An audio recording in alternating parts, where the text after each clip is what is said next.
Our next question is from Tilly Middlehurst at Fitzwilliam College.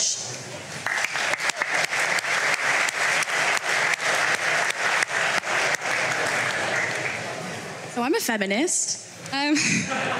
My question is about the role of women, though. What should women's role in public and private life look like, and what are the material benefits of that? Well, thank you for that. Can I take it? I don't really want to take this detour, but can we both agree on what a woman is? Yes. An adult human female, it's a biological state of being that is also socially experienced. Can I please elucidate just one example of that social experience? Yeah, I was going to answer your question, but sure, go ahead. Yeah, okay. So let's say you're a member of a tribe, and that in that tribe, you have the biological female anatomy, and in order to become a woman in that tribe, you have to also get a tattoo. That's a social experience that's mapped onto biological reality. So can a woman have a prostate? Can a woman have a prostate? Biologically speaking, a woman is an adult human female that has a biological reality, but it's also social experience, right? So I don't... Yeah, it's super easy. Like, can a woman have a prostate? So as per my definition of woman, I would say that people who have a prostate are biologically male, but they can sometimes be socially treated as women. Okay, got it. So women can have prostates. Got it. Okay. So you're a feminist that actually isn't just fighting for women, you're also fighting for men. So, yes, men also experience harms from patriarchy, but I argue... We're talking about the same feminism, though, just make sure. Yeah, sure, go ahead. So, men also experience harm from patriarchal domination, but I would argue that those harms come from that system of domination itself. In the same way, for example, this isn't a threat, but if I reached across and punched you in the face, then my hand might hurt, right? So, are we understanding that there are, patterns of power? So, I would also fight for the rights of men as a feminist, just as I would fight for the rights of women. Sure. Do you think women are happier than they were 40 years ago? I think I would have a few responses to that. I think that women report more stress and dissatisfaction today because, not because they have more rights or because of feminism, but because they're under dual pressure to both excel professionally and also because of the domestic labor in homes that is structured around outdated expectations. So, for example, studies like the OECD's Better Life Index show that women's life expectancy, education levels, professional achievements have risen in countries with higher gender inequality. So I would argue that what you're calling unhappiness is actually visibility, because now we hear women expressing dissatisfaction, whereas in the 50s, we prescribed them Valium and we lobotomized. Yeah.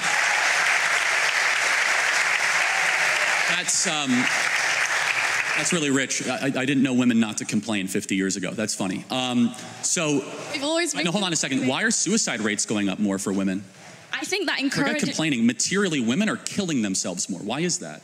I think that even if both men and women have become unhappier, men's suicide rates have risen as well, and that's also been exponential. Can you at least concede that feminism offers only one potential explanation? There could be also other explanations. Of course, obviously, but feminism is the glaring thing in front of us, where we have fertility rates down, we have marriage rates down, we have unhappiness up, and we did something in the 1960s out of the universities of Bretty Friedan and Gloria Steinem and all these feminists that basically said, you're trapped in a home, go get a job, freeze your eggs, take birth control, and all of a sudden women are way unhappier than they were 40 years ago. And I just have to ask the question, why is that? Is it working? And maybe there are biological differences between men and women that we should respect, and that deep down a lot of women want to get married and have children. In fact, we should applaud it, and we should support it, and we should say it means nothing if you're gonna go be a CEO of some shoe company or be some banker in London. What matters if you raise children and you have something to pass down long after you're gone. I think I would bring 2 points to that. The first one is just really simple, which is that you can ascribe liberalism all you want as the cause of the unhappiness.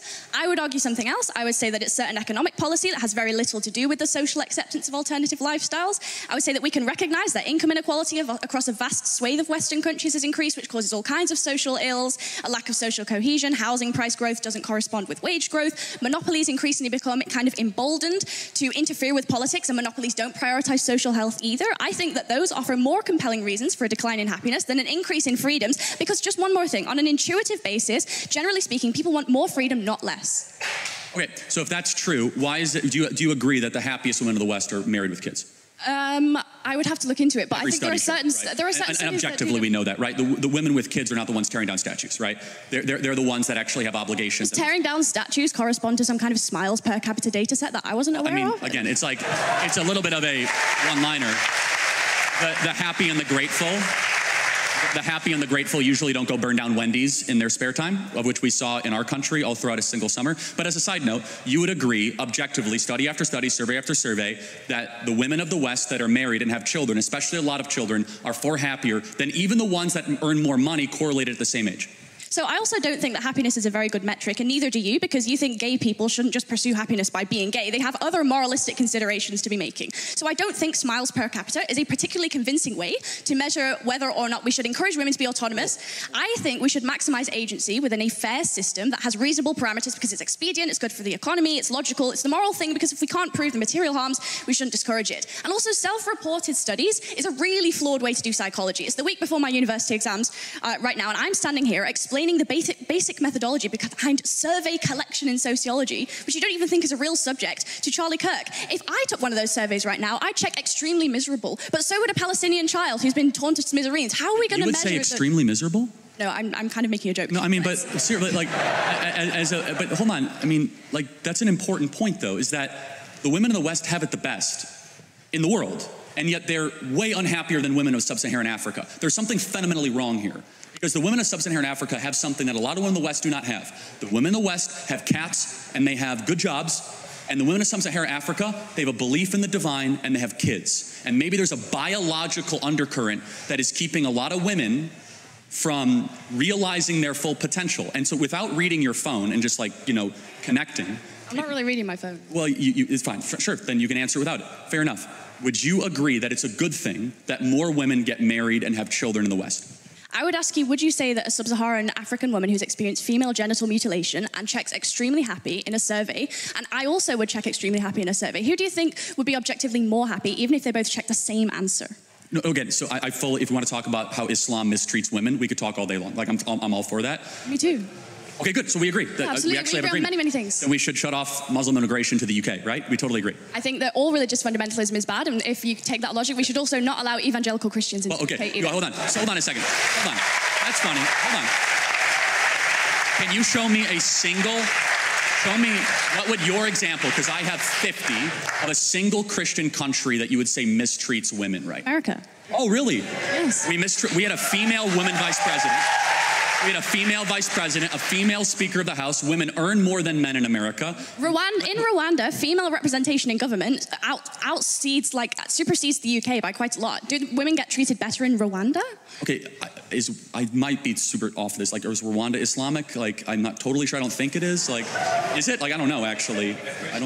It's not. So, again, we were just talking about Islam. It's a little bit of a side note, but you must be morally clear, because you brought up female genital mutilation, which is a teaching of the Islamic faith. But as a side note, like, again, this is very important, which is, I'm not here to require you to do anything or not. I'm making a simple observation, which is objectively true regardless. The women of the West are miserable, and they're miserable for a reason, because we've told them to suppress how they are made by God and pursue something else and get a bunch of trinkets and get a bunch of promotions, and they end up at 38 years old with a big flat in London, and they're miserable. And we should tell them to stop freezing their eggs and start finding their partner earlier and have lots of babies. Yeah, okay, I think I'd bring two just final points to this. First one is just really intuitive, right? Which is that if you actually care about women's happiness, then the solution is to structurally support them. That means universal childcare, shared legally enforceable parental leave, and in Nordic countries where women have high workforce participation and also some state support, they report higher life satisfaction than in more conservative countries, including America. So if your metric is happiness, just use satisfaction surveys. You just told me they're BS. So are satisfaction surveys bullshit or not? Because you told me they're bullshit. Do you acknowledge satisfaction surveys or not? You just told me that they're BS. Do you think they're objective? We can use that as data? I don't think that yes or no? it is the only sole data set, but it is a data set that necessarily You told me they're matters. so flawed and you self-report. Okay, by the macro self-satisfaction data, I am correct. And you are right. When you have paid family leave, you are happier. I'm actually a proponent of that. At Turning Point USA, we pay for 6 months when somebody has a child. I think there's a lot of agreement we can have on that. We need to encourage having more children. I think the Hungarian child policy is phenomenal. We should look at that, because the greatest thing that is plaguing the West is we're not having enough kids. And it's not just bad because we won't have a future. It's also bad because the present is awfully miserable for too many women as well. Okay, in which case I think we get... Do I start bringing this to a close, please? Okay, I think just one final thing, which is that in which case we get to a really interesting argument about what parts of womanhood can be demarcated to the social and what kinds of womanhood can be demarcated to biological. So, for example, my anatomy is demarcated to the biological, but the fact that I might potentially be a better nurturer than a man, I would demarcate that to the social, you might demarcate that to the biological, in which case we have differing moral scales of value. I would ask why we should necessarily prioritize your moral scale of value, which prioritizes things like the birth rate, when in actual fact there are various other moral scales of value. And if you yourself are a free market American, why is it the case that you would not, like the previous speaker noted, I've already answered extend personal freedoms towards all spheres, including a private sphere? I believe in absolute truth claims, and it's absolutely wrong and bad when a society stops having kids to replace their own population. And then you have to import the third world and you become the third world. It's bad. I disagree, but thank you. Okay, thank you.